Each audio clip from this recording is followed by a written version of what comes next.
So way back when my channel first started growing, some of my earliest breakout hits, I guess you could say, were my Pretty Little Liars videos, of which I made 3 because I got some issues to work through. But here we are in 2019, and would you believe that there's a new sequel to Pretty Little Liars out right now? So I mean, you know, of course I'm gonna check it out. Like, wait, you kidding me? Okay, so the main backdrop of the show is Beacon Hall University, which I guess is supposed to be this like really tough, no-nonsense Ivy League type school or whatever. I mean, they have a rowing team, so you know things are serious. Right in the beginning, we meet Allison and Mona, 2 characters returning from the original Pretty Little Liars. Now, I'm not gonna spoil anything from the original show, but having these 2 characters together is a little interesting because they just so happen to share a special connection. But anyway, so Mona works for the school and pulled some strings to get Allison on board as a TA. And the show starts out on Allison's first day. And Then There Were None tackles many complex themes, and I'm interested to see what you guys think.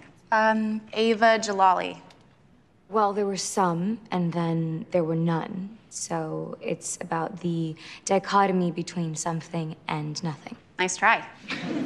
I spent the summer growing my YouTube channel. So you're trying to be a YouTuber, huh? What, just because you're an attractive, rich young person, you think that's all it takes? Well, I'll tell you right now, I mean, yeah, you basically got to figure it out. I mean, let me tell you, my channel didn't go anywhere until I stopped showing my face. So, you know, I mean, guess who has even more self-esteem issues now? Anyway, so in this class, we meet our new main characters, Dylan, Nolan, Ava, and Caitlin. And if you thought these were just going to be 4 regular kids, well, you better strap on your teen drama thinking caps because you're in for a ride. Okay, so Nolan is Nolan Hotchkiss, who somehow looks 15 and 50 at the same time. And he's from the Hotchkiss family, who's like some super rich tech moguls or something like that. And the backstory is that last year, his sister Taylor killed herself. So he's dating Caitlin, but actually they're just pretending because Nolan is secretly dating Ava, the YouTuber girl, but Nolan's family doesn't like Ava's family because, you know, where would teen dramas even be without Romeo and Juliet, you know what I'm saying? And the reason Caitlin is pretending to date Nolan is because, in typical Pretty Little Liars fashion, he is blackmailing her with some hot gossip. I'm not gonna pretend to be your girlfriend.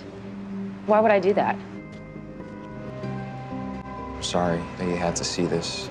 Your mom is cheating on your other mom. If this gets out, it'll end your mom's political career. Because 2 moms don't always make it right. I'm sorry. Could we please just run that one more time? Because 2 moms don't always make it right. Yeah, I'm just gonna have to take your word for it, because I have no idea what that even means. But at the same time, Caitlin is secretly dating obligatory British guy. And then finally we have Dylan, the smart nerdy guy of the group, who, we learn later, cheated on his boyfriend with Nolan, and so now he has to do whatever Nolan says, or else, you know, the secret gets out. Now, as the day goes on, we learn that Nolan over here seems to know a lot more than he should about Allison and all the stuff that happened back in the original show. Characters got what they deserved. They did terrible things, and they got terrible things done to them. I thought you'd appreciate that worldview, Miss De Laurentiis. Because you see, one of the main reasons Allison moved so far away from her hometown was like to start a whole new life or something like that. So Allison goes to confront Mona about this, since Mona should be the only person who knows about all that stuff. Nolan Hotchkiss. What about him? Wasn't it like 2 hours ago we were being all summer camp talking about fresh starts and trust? Yes, but So then who else did you tell about my background? I didn't tell anyone, especially Nolan. By my calculations, he could be dangerous. By my calculations. Oh man, I'm getting way more out of this show than I bargained for. But anyway, so after this, we flash sideways over to Nolan for a moment, and we start to learn more about his home life and maybe why he is the way he is. Mom, what are you doing here? Wait. Is that Serena's mom from Gossip Girl? Well, what a small world, huh? Anyway, the conversation continues. Oh, I spoke with Coach Wayne, and he wants you to lead an extra practice this weekend. I wanted to talk to you about that. I might not crew this fall. But you've worked so hard to become captain. Why would you want to throw all that away? Because I'm taking on a full load of classes. I'd like some time for myself. To do what?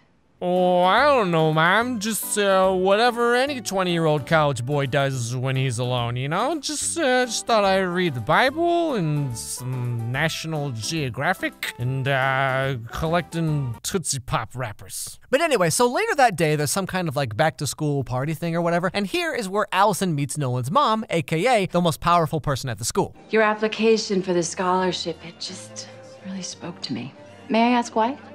Well, there are many reasons. Your academic record, your essay. But we were really impressed with your journey from mean girl to mentor. I know you won't disappoint me.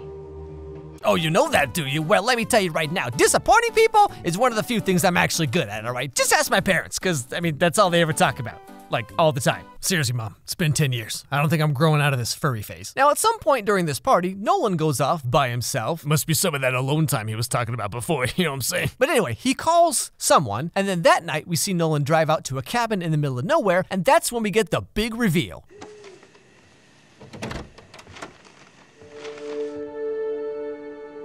Broke up with Ava.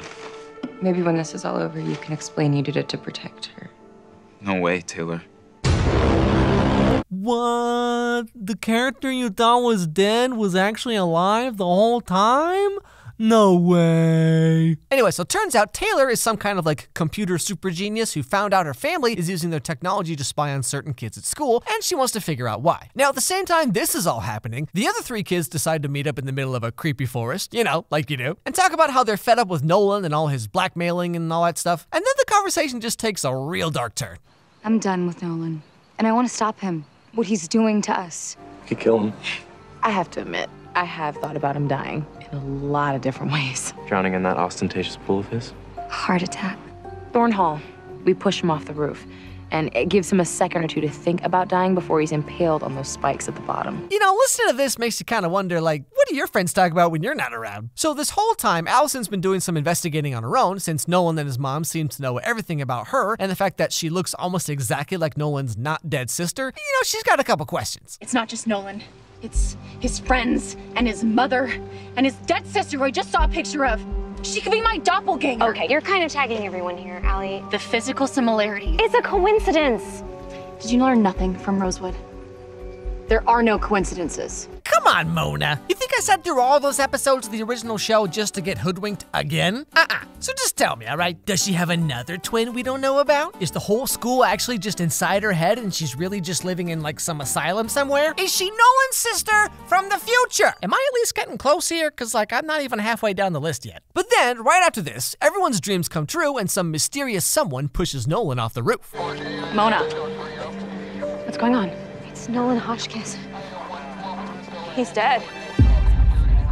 Now, at this point, I feel like I have the show pretty much figured out, right? I mean, the guy that everyone hates gets murdered. He had a bunch of dirt on, like, everyone. And now they want to find out who did it and why, but, like, without revealing all the dark secrets that Nolan was keeping. And, like, I mean, I feel like we've been down this road, like, 1,000 times before, right? But then, at the very end, we get this. Was this our fault? Mona, go to your safe place. Now.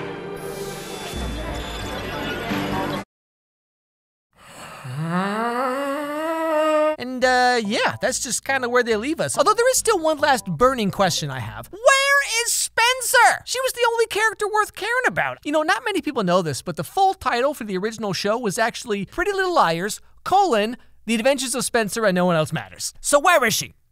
But anyway, so I mean, it's really just more Pretty Little Liars, you know, whatever that means to you. I guess if you watch the entire original series and then for some reason, gosh darn it, you just want more of that, this is probably for you. Although the character dynamic is a bit different because, you know, instead of being this like grown-up babysitters club type thing, it's really more like Gossip Girl, I guess, just with a murder mystery tacked on. I don't know, it's really just more of itself. So if that's what you're looking for, there you go. Hey everybody, thanks so much for watching. You know, it's weird to go back to Pretty Little Liars now after it's been over a year since I think the last Pretty Little Liars video I did. Obviously, yeah, Pretty Little Liars is like a really bizarre, like over-the-top, ridiculous show. You know, at the time, right, I was covering Riverdale Season 2, or just the beginning of Season 2, so things were just starting to get like weird and bizarre, you know, but it hadn't quite gotten up there yet. But looking at it now, okay, I mean, this show, The Pretty Little Liars Perfectionists, is completely bizarre. Like, it's just ridiculous. But it doesn't hold a candle to Riverdale now, you know what I'm saying? Because, like, Riverdale has gone so far beyond anywhere that Pretty Little Liars wanted to go. Riverdale is what Pretty Little Liars wishes it was. Because, like, looking back now, it's just like Pretty Little Liars is so simple compared to other shows like Riverdale. And so, like, watching it now, it's actually almost underwhelming in a way, just because it's like, yeah, okay, murder mystery, a bunch of secrets, everybody, okay, I get it. Yep, I mean, okay, sure, we've been here before, you know. I mean, like I said in the video, if this is what you're looking for, then I'm sure you'll like it. It is kind of weird that now they're suddenly bringing back a new sequel. You know, if a sequel comes out right away, or if a sequel comes out in the middle of a famous show, then it makes sense. Like, okay, they're trying to, you know, capitalize on the fame or whatever. Or if there's like a big long gap and then they bring something back, you know, like with Charmed or Roswell or shows like that. But it's like Pretty Little Liars ended maybe like 2 years ago, so it's kind of like it's just this like weird. It's like this is such a weird time, you know. It's like, of all the shows to try and bring back, not sure Pretty Little Liars was high on anyone else's list, but, you know, what do I know? Anyway, once again, thank you so much for watching. Please subscribe, ring that bell so you don't miss any videos from me. Follow me on Twitter. Let me know what's your favorite part of the video, or just say hi or tell me what show you want me to check out. Follow my dog Charlie on Instagram, Charlie Meets Pumpkin. And above all else, everybody have a great day, and I'll see you all next time.